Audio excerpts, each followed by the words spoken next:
اللہ اللہ اللہ اللہ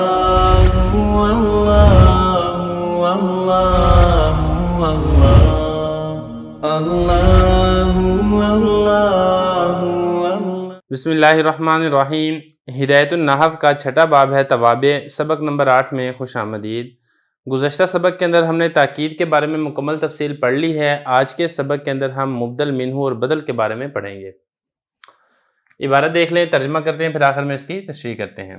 فصل: البدل تابع ينسب الیہ ما نسب الی متبوعہ وهو المقصود بالنسبۃ دون متبوعہ، واقسام البدل اربعۃ: بدل الکل من الکل وهو ما مدلولہ مدلول المتبوع، نحو جاءنی زید اخوک، وبدل البعض من الکل وهو ما مدلولہ جزء مدلول المتبوع، نحو ضربت زیدا رأسہ، وبدل الاشتمال وهو ما مدلولہ متعلق المتبوع، کسلب زید ثوبہ، وبدل الغلط وهو ما یذکر بعد الغلط، نحو جاءنی زید جعفر ورأیت رجلا حمارا، والبدل ان کان نکرۃ من معرفۃ یجب نعتہ، کقولہ تعالی من ناسیۃ ناسیۃ کاذبہ، ولا یجب ذلک فی عکسہ ولا فی المتجانسین۔ عبارت ہوگی ہے، اس کا ترجمہ دیکھ لیں، پھر آخر میں اس کی تشریح کرتے ہیں۔ بدل ایسا تابع ہے، نسبت کی جاتی ہے اس کی طرف اس چیز کی جس کی نسبت کی جاتی ہے اس کے مطبوع کی طرف، اور یہی نسبت سے مقصود ہوتا ہے، نہ کہ اس کا مطبوع۔ اور بدل کی قسمیں 4 ہیں: بدل الکل من الکل، اور یہ وہ ہے کہ جس کا مدلول مطبوع کا مدلول ہوتا ہے، جیسے کہ جانی زید اخوک، اور دوسری قسم ہے بدل البعض من الکل، اور یہ وہ ہے کہ جس کا مدلول مطبوع کے مدلول کا جز ہوتا ہے، جیسے کہ ضربت زیدا راسہ، اور تیسری ہے بدل الاشتمال، اور یہ وہ ہے کہ جس کا مدلول مطبوع کا متعلق ہوتا ہے، جیسے کہ سلب زید ثوبہ، اور چوتھی قسم ہے بدل الغلط، اور یہ وہ ہے جس کو غلطی کے بعد ذکر کیا جاتا ہے، جیسے کہ جانی زید جعفر ورأیت رجلا حمارا۔ اور بدل اگر نکرہ ہو معرفہ سے تو ضروری ہے اس کی صفت لانا، جیسا کہ اللہ تعالیٰ کا فرمان ہے بالناسیۃ ناسیۃ کاذبہ، اور واجب نہیں ہے اس کے برعکس صورت میں، اور نہ ہی ہم جنس ہونے کی صورت میں۔ عبارت ہوگی ہے، ترجمہ ہوگی، اب چلتے ہیں اس کی تشریح کی طرف۔ دیکھیں، سب سے پہلی بات تو یہ بتائی ہے کہ بدل اور مبدل منہ، بدل کی طرف اسی چیز کی نسبت ہوتی ہے جس چیز کی طرف نسبت مبدل منہ کی طرف ہوتی ہے، تو دونوں میں اس اعتبار سے برابری ہے۔ یہ فرمایا کہ بدل ایسا تابع ہے، نسبت کی جاتی ہے الیہ اس کی طرف۔ کس کی طرف؟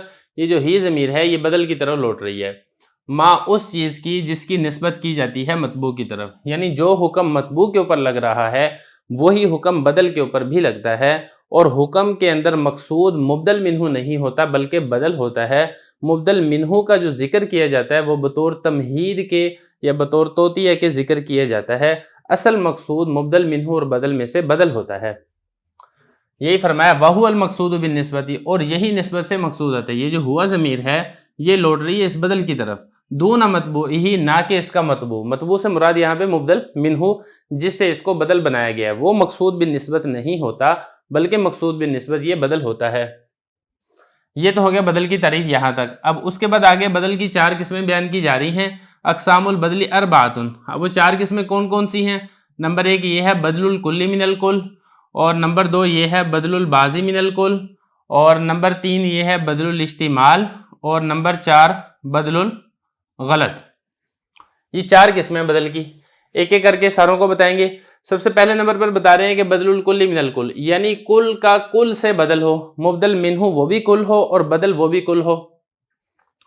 کیا مطلب ہے؟ مطلب اس کا یہ ہے کہ دونوں کا مدلول جس کے اوپر دلالت کی جاتی ہے، جو ذات مبدل منہ کی ہے وہی ذات بدل کی ہو، دونوں کا مدلول ایک ہی ہو، کوئی فرق درمیان میں نہ ہو۔ یہ فرمایا وَهُوَ مَا، یہ وہ ہوتا ہے، یہ جو ہے نا وَهُوَ یہ ضمیر اسی بدل الکل کی طرف لوٹ رہی ہے، جس کا مدلول یعنی بدل الکل کا مدلول مطبوع کا مدلول ہوتا ہے، جو مبدل منہ ہے اس کا جو مدلول ہے وہی مدلول بدل کا بھی ہے۔ مثال کے طور پہ جانی زید اخوک، اب یہاں پہ دیکھیں اخوک کا مضاف مضاف الیہ سے مل کر یہ بدل بن رہا ہے زید سے، اور زید یہ مبدل منہ ہے۔ جو ذات زید کا مدلول ہے وہی ذات اخوک کا بھی مدلول ہے۔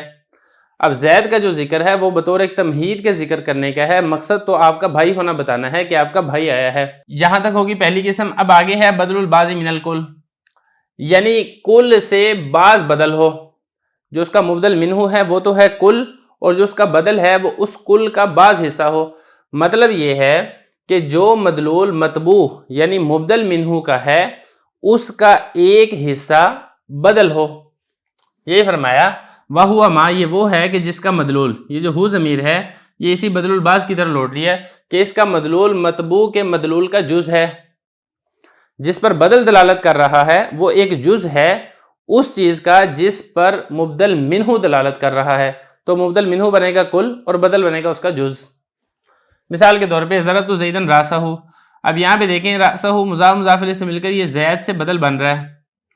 اب زید جس پر دلالت کرتا ہے تو زید کا مدلول ہے ذات زید، وہ ایک کل ہے، اور جو راس ہے یہ اسی ایک کل کا ایک بعض حصہ ہے، اسی وجہ سے اس کو بدل الباز کہا جاتا ہے. یہ ہوگی دوسری قسم. نمبر 3 بدل الاشتمال. اشتمال کا مطلب مشتمل ہونا. اس میں یہ ہوتا ہے کہ جو بدل ہے اس کا مبدل منہو کے ساتھ ایک تعلق ہوتا ہے، ایک ربط ہوتا ہے. نہ تو یہ مبدل منہو کا کل ہوتا ہے نہ ہی یہ مبدل منہو کا جز ہوتا ہے، بلکہ اس کی حقیقت سے خارج ہو کر اس کے ساتھ اس کا کچھ نہ کچھ تعلق ہوتا ہے. تو یہی فرمایا کہ یہ وہ بدل ہے جس کا مدلول مطبوع کا متعلق ہوتا ہے، یعنی اس کا مطبوع کے ساتھ ایک تعلق ہوتا ہے. مثال کے طور پہ سلب زید ثوبہ، چھینا گیا زید اس کے کپڑے. اب یہ جو ثوب ہے یہ زید سے بدل بن رہا ہے.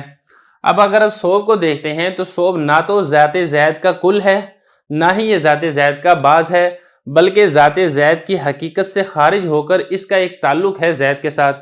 اس لیے اس قسم کے بدل کو بدل الاشتمال کہتے ہیں، یعنی اس کا جو مدلول ہے وہ مطبوع کا متعلق ہوتا ہے، مطبوع کے ساتھ اس کا تعلق ہوتا ہے. یہ 3 قسمیں ہوگی. نمبر 4 بدل الغلط. بدل الغلط یہ ہوتا ہے کہ آدمی بعض اوقات کو غلطی سے کوئی لفظ کہہ دیتا ہے پھر اس غلطی کی تصحیح کرتا ہے، تو وہاں پر جو غلطی کے بعد لفظ بولا جاتا ہے اس کو بدل کہا جاتا ہے. مثال کے طور پہ عبارت دیکھ لیں آپ. وَهُوَ مَا، یہ وہ چیز ہے یذکر بعد الغلطی جس کو غلطی کے بعد ذکر کیا جاتا ہے غلطی کی تصحیح کرنے کے لیے. جیسے کہ جاءنی زید جعفر. ایک شخص دور سے آ رہا تھا، آپ کا گمان ہوا کہ زید آ رہا ہے، آپ نے کہا جاءنی زید، میرے پاس زید ہے، لیکن جب وہ قریب ہے تو پھر آپ کو پتہ چلا کہ وہ زید تو نہیں ہے، وہ تو جعفر ہے. آپ نے ساتھ ہی کہہ دیا کہ جعفر، کہ زید نہیں ہے میرے پاس جعفر آیا ہے. اب یہ جو جعفر ہے یہ بدل ہے زید سے. تو پہلے زید کا جو ذکر ہوا تھا وہ بطور غلطی کے ہوا تھا، اسی غلطی کی تصحیح جعفر سے کر دی گئی ہے. یہ اسی طریقے سے آپ نے دور سے کسی شخص کو دیکھا، آپ کو گمان ہوا کہ وہ کوئی شخص ہے، آدمی ہے، انسان ہے، تو آپ نے کہہ دیا کہ رأیت رجلا، میں نے آدمی دیکھا ہے. لیکن جب وہ تھوڑا سا کلیئر ہوا تو پتہ چلا کہ وہ آدمی نہیں تھا، وہ گدھا تھا. تو آپ نے ساتھ ہی کہہ دیا حمارن، کہ میں نے آدمی نہیں دیکھا بلکہ میں نے گدھا دیکھا ہے. تو اب یہ حمار جو ہے یہ بدل ہے رجل سے، جو کہ غلطی کے بعد ذکر کیا جا رہا ہے اس غلطی کی تصحیح کے لیے. تو یہ 4 قسمیں ہیں بدل کی: بدل الکل من الکل، بدل الجزء من الکل، بدل الاستعمال، اور چوتھا ہے بدل الغلط.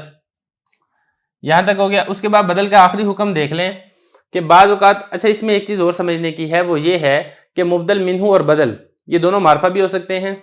مبدل منہو اور بدل یہ دونوں نکرہ بھی ہو سکتے ہیں، اور مبدل منہو اور بدل ان میں سے ایک معرفہ اور دوسرا نکرہ بھی ہو سکتا ہے. اب اس میں 2 صورتیں ہیں. ایک تو یہ ہے کہ مبدل منہو معرفہ ہو اور بدل نکرہ ہو، دوسرا یہ ہے کہ بدل یہ نکرہ ہو اور مبدل منہو معرفہ ہو. یہ 4 صورتیں اس کے اندر ہو سکتی ہیں.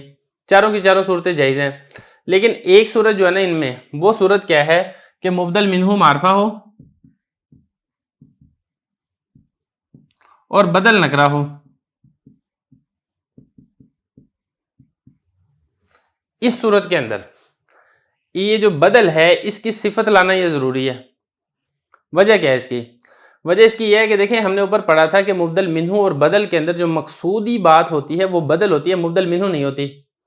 اب اس صورت کے اندر جب مبدل منہو معرفہ ہے اور بدل نکرہ ہے، اور دوسرا اصول اور ضابطہ آپ یہ سمجھے کہ معرفہ اور نکرہ کے اندر معرفہ کا مقام اور درجہ یہ زیادہ ہوتا ہے بنسبت نکرہ کے، کیونکہ معرفہ ذات معین پر دلالت کرتی ہے. اب اس صورت کے اندر معرفہ کا مقام زیادہ ہے لیکن کلام کے اندر مقصود وہ نکرہ ہے، تو یہ بات صحیح طریقے سے بنے گی نہیں. تو اس کو صحیح طریقے سے بنانے کے لیے اس کی جو نکرہ ہے اس کی نکارت کو کچھ نہ کچھ کم کیا جائے گا، اور جب نکرہ کی صفت آ جائے گی تو صفت کی وجہ سے اس میں قلت اشتراک پیدا ہو جائے گا، اس میں کچھ نہ کچھ تخصیص پیدا ہو جائے گی. معرفہ اگرچہ نہیں ہوگا لیکن معرفہ کے قریب ہو جائے گا، جس کی وجہ سے اس کو بدل بنانا یہ درست ہو جائے گا. یہ فرمایا بدل اگر نکرہ ہو معرفہ سے، مطلب یہ کہ بدل نکرہ ہو اور اس کا مبدل منہ معرفہ ہو تو یجب نعتو لازم ہے اس کی نعت یعنی اس کی صفت لانا. یہ جو ہو ضمیر ہے یہ اسی بدل کی طرح لوٹ رہی ہے, اس بدل کی صفت لانا ضروری ہے. جیسے کہ اللہ تعالیٰ کا فرمانا بالناسیۃ ناسیۃ کاذبہ. اب بن ناسیہ یہ مبدل منہ ہے اور معرفہ ہے کیونکہ الف لام داخل ہے, اسی سے ناسیہ یہ بدل ہے اور نکرہ ہے, تو اس ناسیہ کی صفت کاذبہ لائی گئی ہے. ولا یجب ذالک فی یکسی, اور اس کے برعکس صورت میں ایسا واجب نہیں ہے. برعکس صورت کیا ہوگی کہ مبدل منہ نکرہ ہو اور بدل معرفہ ہو, تو اس صورت میں کچھ صفت لانے کی ضرورت نہیں ہے کیونکہ اب یہ والا جو کلام ہے یہ مقصود کے عین مطابق ہے, کیونکہ مقصود ویسے ہی بدل ہوتا ہے اور یہاں پہ بدل افضل ہے تو اس میں کوئی حرج نہیں ہے. اور مبدل منہ اگرچہ اس کا رتبہ کم ہے تو بالکل درست ہے کیونکہ وہ کلام میں مقصود ہی نہیں ہے. اور برابر کی صورت میں بھی یہ چیز لازم نہیں ہوگی. برابر کی صورت کیا ہے کہ دونوں ہی معرفہ ہوں یا دونوں ہی نکرہ ہوں, تو اس صورت کے اندر بھی اس کی صفت لانا یہ لازم اور ضروری نہیں ہوگی. تو یہ پڑھ لیا کہ اس کے برعکس صورت میں بھی لازم نہیں ہوگا. اور متجانسین ہم جنس ہونے میں, ہم جنس کی دو صورتیں ہیں کہ دونوں ہی معرفہ ہوں یا دونوں ہی نکرہ ہوں. تو یہاں تک ہمارا یہ بدل مکمل ہو گیا ہے.